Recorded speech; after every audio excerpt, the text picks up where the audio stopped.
Hi everyone and welcome to HRA8140 Climate Control. This is a short video tutorial that will hopefully help you learn about digital communication. One of the challenges of an online course is working with a digital format.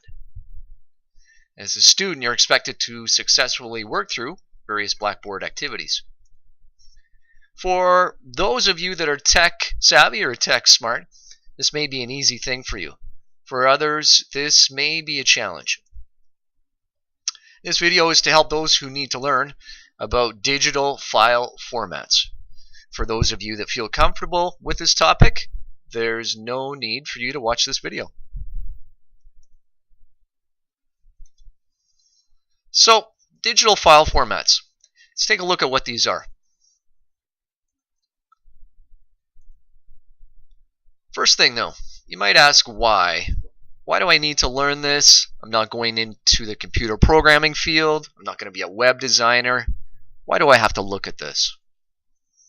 These are good questions, and it is true, but you are a student who will be working in the 21st century, and it is important to learn 21st century skills.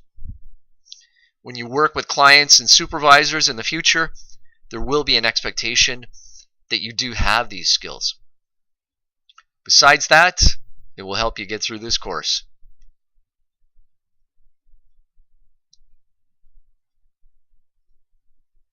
There's many different types of digital file formats. You probably heard of MP3s. That's one type of file format that is used for digital audio. But there are many others. There are too many to even worry about for our purposes. However, there are some basic ones that you should know. Very common type of digital file format is PDF. This format is owned by Adobe and is used as a common text reader program. A quote for a business to a customer that you may do in the future or that you may have received may be sent to you in PDF form. In order to read a PDF file, you may need to download Adobe Reader, which is a free download from adobe.com.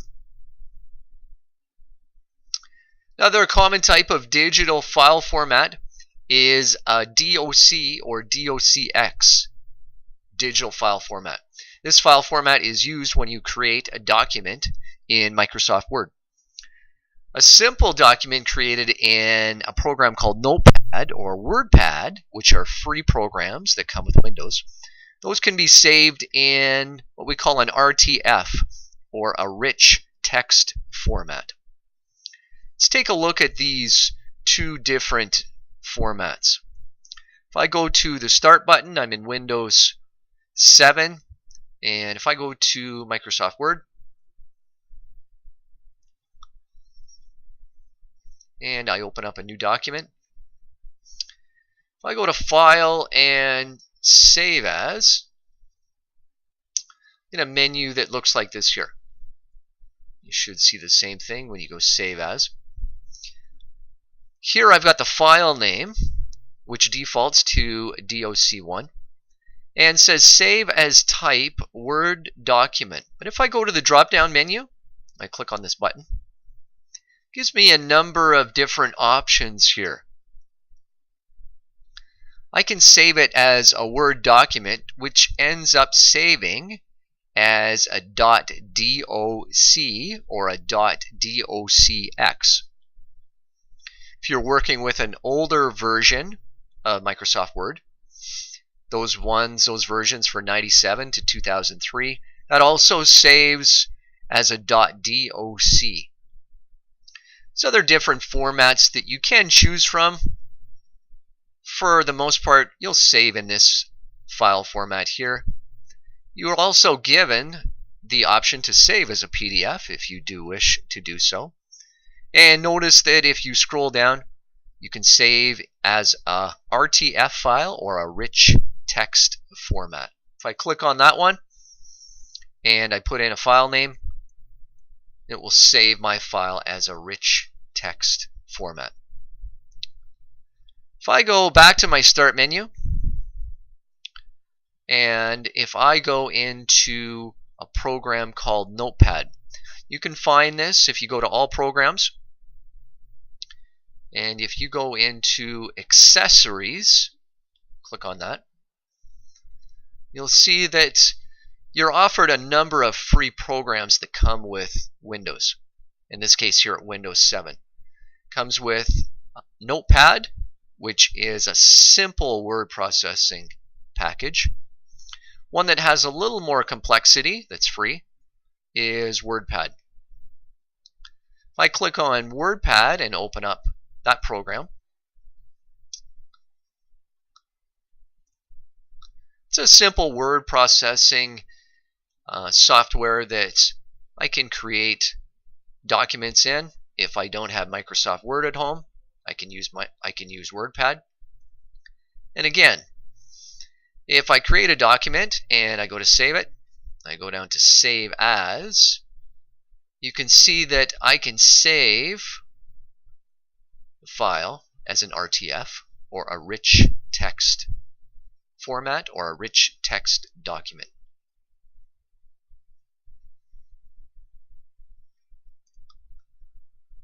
So those are some different file types that we can use for word processing.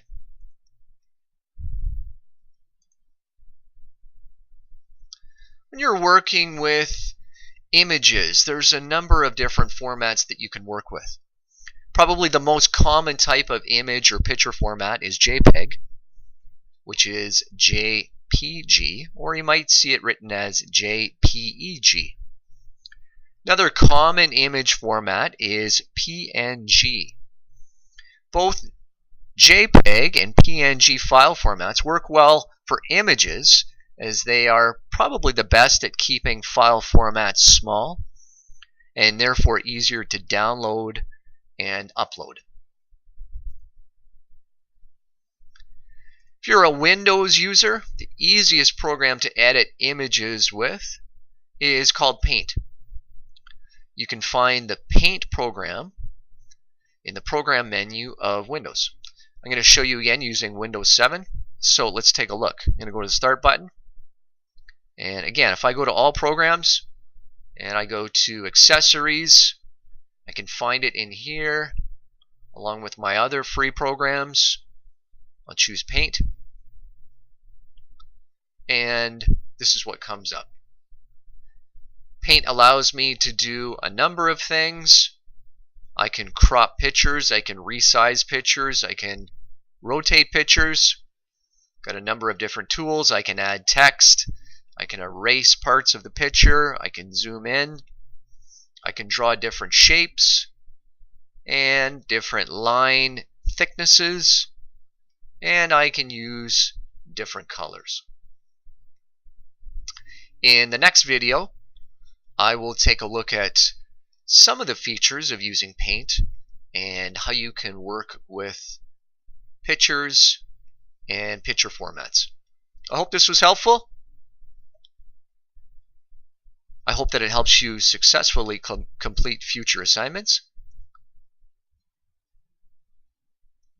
Until later, we'll talk with you then.